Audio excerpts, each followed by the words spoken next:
Hi, Lauren. Hi, How are you? Karina. I'm good.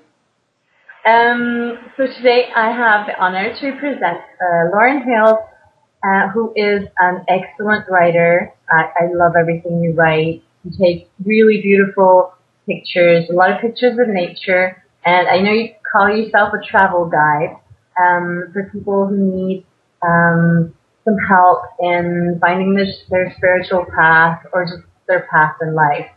And you have a lot of experience from having lived like several lives in one, it seems, Yeah. with Well, just all the being on the experience. planet a long time. Yeah, exactly. So it's so nice to have like a wiser person who's been around for a while and who's been through different phases in life as well. Because I find that there are a lot of younger people, well, I Hmm. think myself included, Yeah. hanging out on the internet, and it's really nice to get that the wisdom from someone who's been around a bit longer and has been through the phases that we haven't been through yet. Yeah. So that's really great. And you also write with a really warm and gentle voice, and it's really like reassuring to feel that I always feel like everything's okay when I read what you write, and Well, wherever I'm yeah. at, I- perfect. You don't have to rush anything. I've tried to sound less like I was writing a thesis for my master's degree, which when I started out, I was pretty intellectual, Mm, and then with practice, I've been trying to write more authentically. And what a lot of people tell me is that it's very calming, to read what I've written, which I think is a good thing. I kind of aim for that.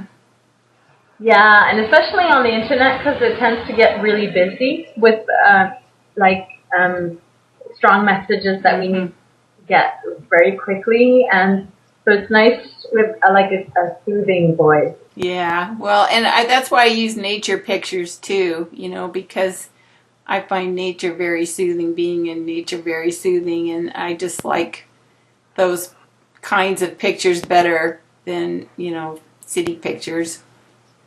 Yeah, and that would be pretty hard to take where you live Yeah, too. I know. I'm really spoiled. I just look out the window and go click.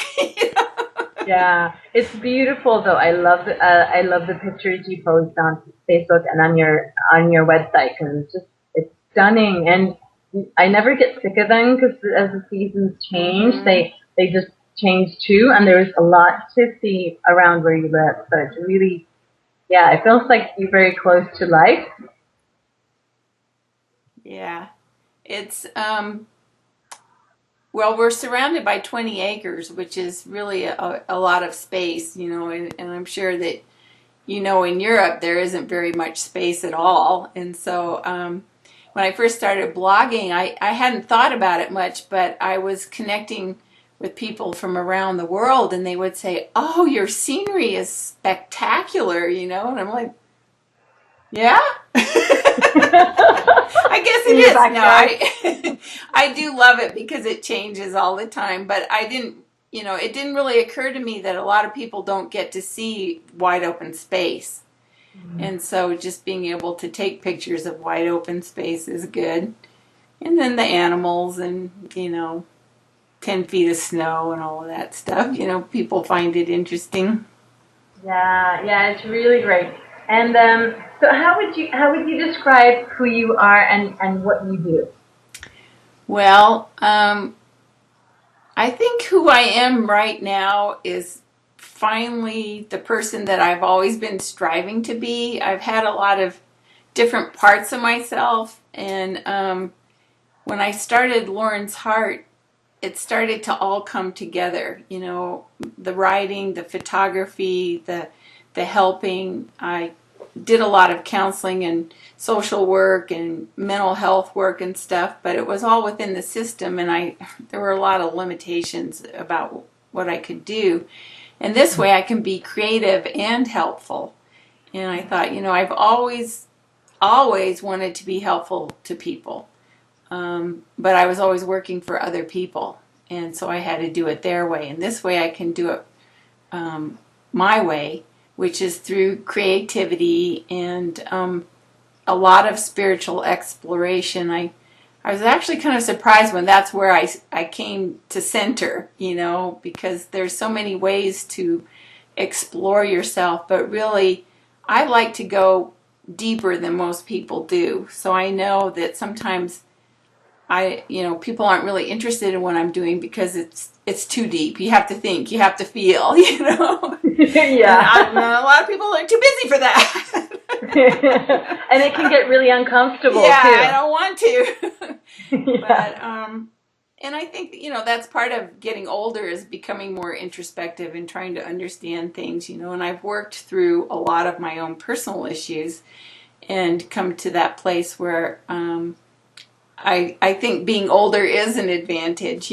Sometimes I read stuff that people in their 20s and 30s write, and I think, well, just wait 20 years and see what happens, because a lot happens, and you don't always know, you can't anticipate what's going to happen or the way it's going to turn out, but I like to kind of, well, that's the part about being the guide, is like I've been through a lot of it, so I feel like I can be supportive to people who are wondering what it's going to be like, to get old. Yeah. And I think it's so beautiful because it's there's still so much more to explore, and somehow you can't be experienced. Like Yeah. you can read about something, you can try to imagine, but nothing beats having been there. And Right. and when you're going through something difficult, I personally really love being guided by someone who's been there, Mm-hmm. because they know what I'm going through and they Yeah. know how it feels. Yeah, And and that they got through it. Yeah. The only way out is through, and sometimes that getting out and through everything is really challenging. It's really hard, and you do need support. I think it's really important to be able to ask for support, and that's real hard for people too. I've gotten pretty good at it since I started the business because I have to ask for help all the time. I don't know what I'm doing, sometimes, and I just ask people, and they're really helpful, and I think people like to be helpful too. Yeah, I think so too, and it's so nice with this whole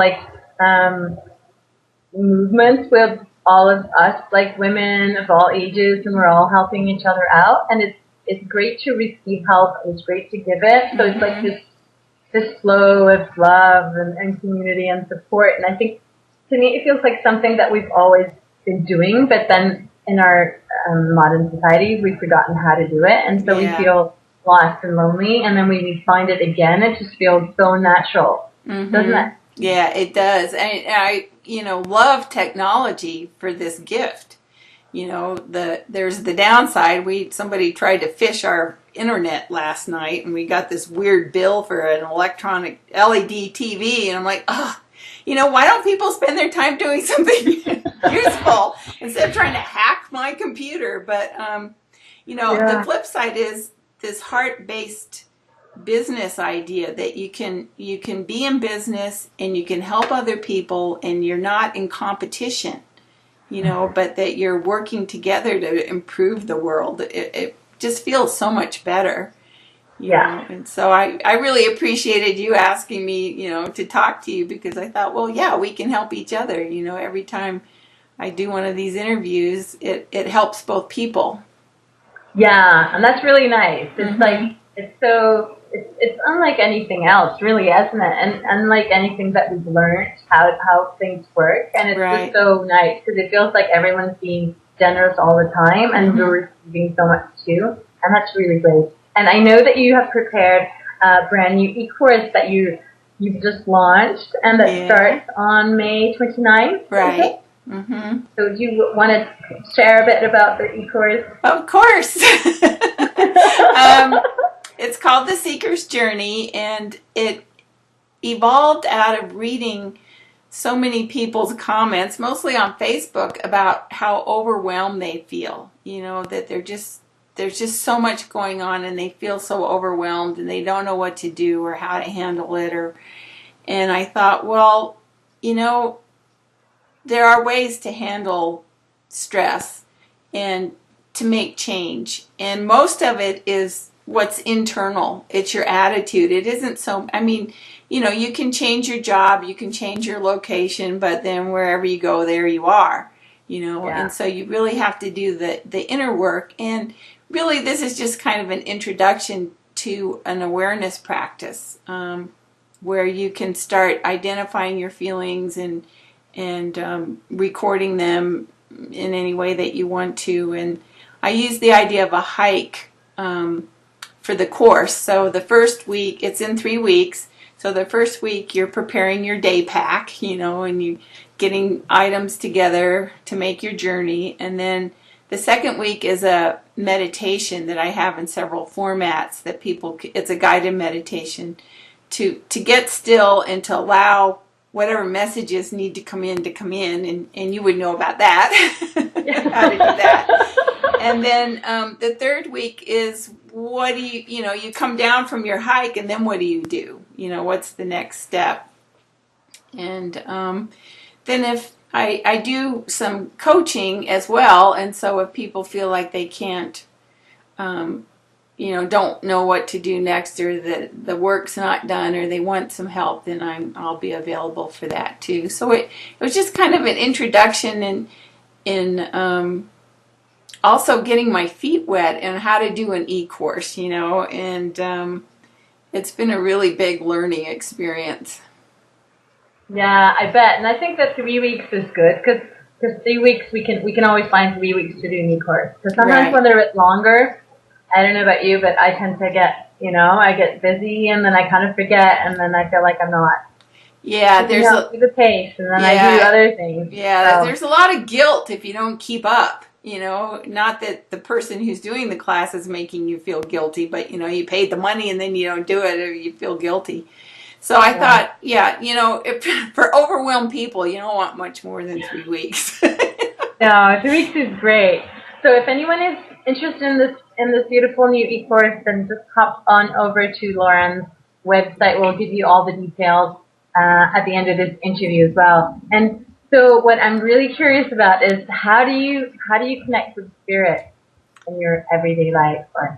Well, in a couple of different ways. I try to stop during the day when I start to feel like I'm going too fast, or I'm irritable, or things aren't going well, and just stop and breathe. You know, it's really the simplest thing to do.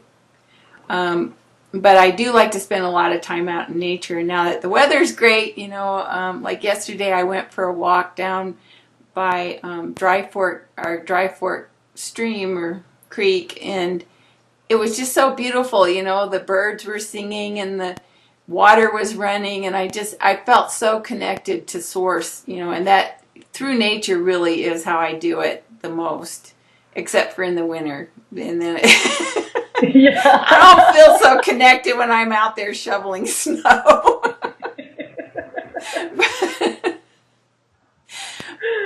And then I have a meditation practice that I do as well, and so that helps me. I have a couple of groups of people that I meet with weekly. Wednesday is my spiritual day, and so I feel fed by those activities. I meditate and meet with a group of women, and we talk, and it's just, you know, a lot of different ways. There isn't one way that really works best for me. Great. It's always interesting to hear how everyone does it, because it's so different from one person to another. And do you have any great tips or ideas for other people on how to connect with spirit or source? Maybe people who are really busy and who have a hard time finding the time to do it. Yeah. What would you suggest to them? Well, I know a lot of people think, oh, you know, meditation, I've got to sit down for a half an hour, and you don't, you know. So to start with even 30 seconds of just breathing, just breathing, you can actually keep doing what you're doing. Like if you're chasing after your kids, or you're cooking dinner, or you're driving somewhere, is just to get present in your body. and slow down the thinking process and just bring everything down a level, and kind of start with that, being still. Eventually, if you want to connect with your spirit, it's got to be quiet. I mean, it's just, I don't see how you can hear the still small voice within without it being quiet. Yeah. But, and that might be, when you're taking a shower. Some of my best insights come in the shower, Yeah. And you have at least 5 minutes in the shower that you can pay attention to the water and your body, wash it lovingly, and then just, ask for some, inspiration or connection. I think you have to ask for it. It doesn't usually just come, knocking on the door and say, hello, I'm spirit, I'm here. Would you listen now? No, asking is good. It's a great first step, isn't it? Mm-hmm. And slowing down and then listening. Yeah, okay, that's great. Yeah, because just being aware of your body and breathing is a great first step.